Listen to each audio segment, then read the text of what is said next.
تو جس سے اشفاق صاحب کو پرخاش چڑھی، انہوں نے کہا کہ یہ ہوتی کون ہے؟ میں صاحب کتاب ہوں، اور یہ فرسٹ آ گئی اور میں سیکنڈ آیا۔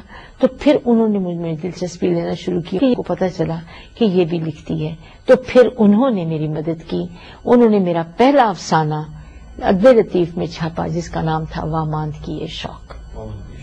واماندگی شوق میرا پہلا افسانہ ہے جو رسالے میں چھپا، اور جس کا نام، جس رسالے کا نام، بچے اب یہ وہی ہوگا قریب کہیں 59، 49، 50 اسی طرح، یا 48 ہوگا۔ تو اشفاق صاحب نے میرے افسانے پھر چیک کیے، پھر انہوں نے مجھے اس طرف راغب کیا، پھر انہوں نے بالکل ویسی پرورش کی۔ انہوں نے کبھی جیلسی نہیں دکھائی کہ میرا کام زیادہ اچھا ہے، تمہارا کام گھٹ گیا ہے، تم اچھا نہیں کرتی ہو، تم اچھا نہیں لکھتی ہو، نہیں۔ انہوں نے ہمیشہ مجھے کہا تم زیادہ اچھا لکھتی ہو، مجھے لکھنا سکھا دو۔ کتنی بڑی بات ہے۔ وہ کہتے تھے تم اگر مجھے صاحب کتاب تھے ان دنوں میں، ایک محبت 100 افسانے چھپ چکی تھی اس زمانے میں، 5th ایئر میں ان کی کتاب چھپ چکی تھی، پروفیسر بدکتے تھے ان سے۔ ہمیں اتنے بڑے بڑے لوگوں نے پڑھایا، غلام اپنا صوفی تبسم نے پڑھایا ہوا ہے، آفتاب احمد نے پڑھایا ہوا ہے، اپنے ڈاکٹر عنایت اللہ نے پڑھایا ہوا ہے، اور میں آپ کو کن کن کا، غلام محی الدین اسد نے پڑھایا ہوا ہے۔ یہ بڑے نام ہیں، یہ ہسٹوریکل نیمز ہیں، اور وہ سب کہتے تھے کہ اشفاق جیسا آدمی، کیونکہ اس کی کتاب چھپ چکی تھی، ایک دبدبہ تھا پروفیسروں پہ، وہ ان سے مشورہ کیا کرتے تھے۔ لیکن پروفیسروں کی بھی مہربانی ہے، وہ جب کلاس شروع کرتے تھے تو وہ شروع کرتے تھے Qudsia please remind yourself you are in the class and we start by you.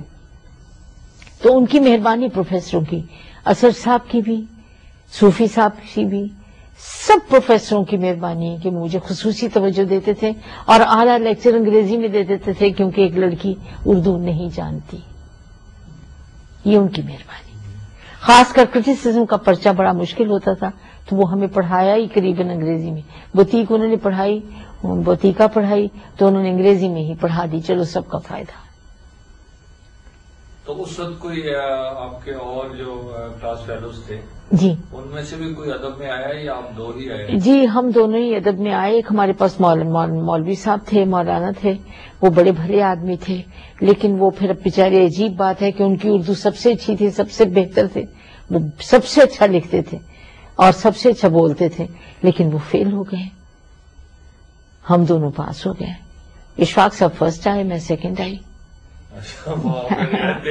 نہیں جی، رعایت نہیں دے دی انہوں نے، اپنا پہلے میرا خیال اپنا آپ چھپایا ہوا تھا۔ اسی سال آپ ایک اور بندے نے بھی امتحان دیا جس کا نام تھا قیوم نظر۔ قیوم نظر کو بھی دنیا جانتی ہے، وہ انہوں نے بھی ہمارے ساتھ ہی امتحان دیا تھا۔ تو وہ بھی ادب میں آئے اس طرح؟ جی وہ تو پہلے ہی ادب میں بہت بڑے شاعر تھے، بہت بڑے شاعر تھے۔ ایم اے کرنے سے پہلے؟ ہاں جی، وہ تو پہلے بھی بہت بڑے شاعر تھے، قیوم نظر شاعر تھے بہت بڑے، انہوں نے ہمارے ساتھ امتحان دیا۔ اشفاق صاحب، مجھے اور قیوم نظر صاحب، مجھے شرف حاصل ہے کہ میں نے ان دو بڑے آدمیوں کے ساتھ امتحان دیا۔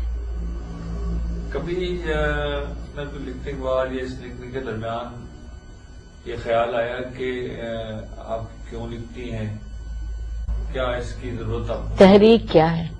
میں آپ سے یہ پوچھنا چاہوں گی، کسی پھول کو کبھی معلوم ہوا ہے کہ وہ کیوں کھلتا ہے؟ کسی پھل کو پتہ چلا ہے کہ وہ کیوں پکتا ہے اور کیوں اس میں مٹھاس پیدا ہوتی؟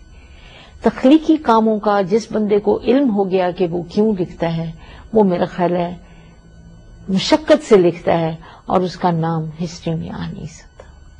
کیسے محسوس ہوتا ہے جب ایک کہانی آپ؟ وہ کہانی وارد ہو جاتی ہے بیٹا، اس کا کچھ پتہ نہیں ہوتا وہ کہاں سے آتی ہے، چلتے چلتے وارد ہو جاتی ہے،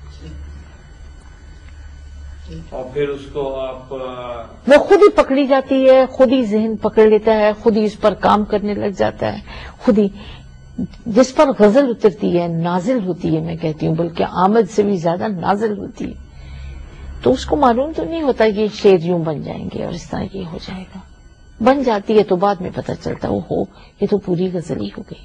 تو آپ ناول بھی ایسی ہوتا ہے؟ دیکھیے میں آپ کو دوسرے ناولوں کی تو بات بعد میں بتاؤں گی، میں راجہ گدھ کے متعلق آپ کو بتا سکتی ہوں کہ آج وہ 17 18 سال سے یہ CSS کے ایگزام میں لگا ہوا ہے. ڈاکٹر اجمل آپ کو شاید یاد ہوگا، نفسیات دان تھے، گورنمنٹ کالج کے پرنسپل بھی رہے ہیں. انہوں نے اس کو یہاں پر یہ کمپٹیشن کے ایگزامس میں لگایا تھا. میں یہاں پر بیٹھی ہوئی تھی اور میرا کوئی ارادہ نہیں تھا کہ میں کوئی ایسا ناول لکھوں گی راجا گدھ کی طرح کا. تو میرے پاس یہاں پر ہمارے گھر میں ایک امریکن لڑکا ٹھہرا ہوا تھا. وہ ہر بات میں کوشش کرتا تھا کہ امریکن تہذیب، امریکن زندگی، امریکن انداز زیست سب کو یہ پروو کروں کہ وہ ہم سے بہتر ہے، مسلمانوں سے بہتر ہے. تو وہ میرے پاس آیا کہ اچھا مجھے 2 لفظوں میں ایک جملے میں بتائیے کہ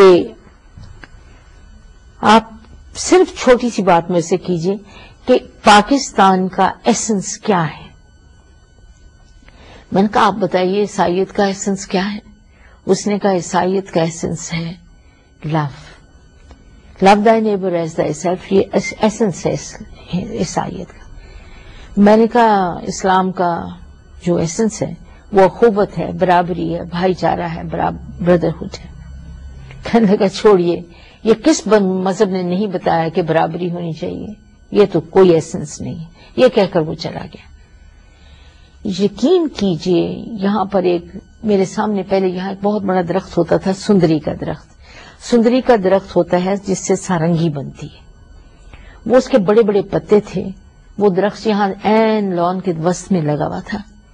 وہ ایک دم سفید ہو گیا اور اس پر مجھے یوں لگا جیسے لکھا ہوا آیا اسلام کا ایسنس حرام و حلال ہے.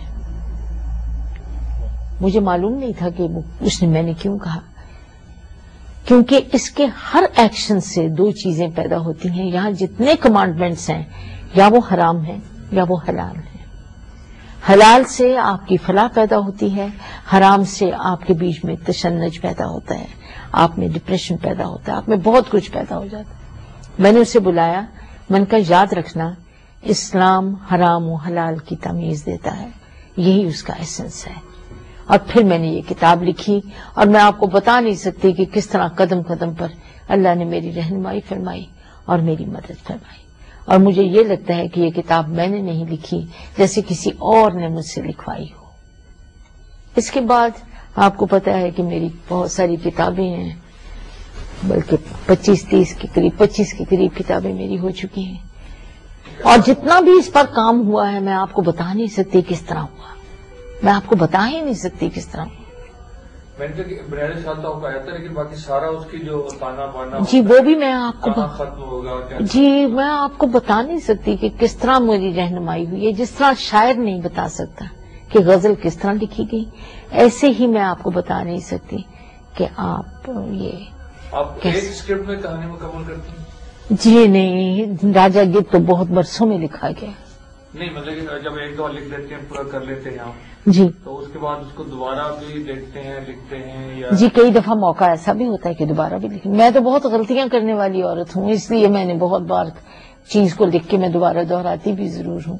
لیکن اشفاق صاحب کا لکھا ہوا وہ ایک ہی دفعہ لکھا کرتے، پھر وہی مجھے راغب کر کے ٹیلی ویژن پر لے گئے، وہی مجھے ریڈیو پر لے گئے. پہلے ریڈیو پہ لے گئے، پھر اس کے بعد ٹیلی ویژن پہ لے گئے.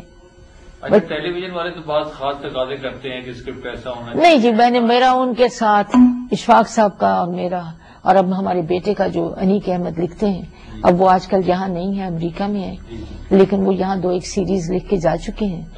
ہمارا ایک ہی ہوتا ہے، اگر تبدیلی چاہتے ہیں تو کسی تبدیلی والے آتھر سے لکھوا لیجئے.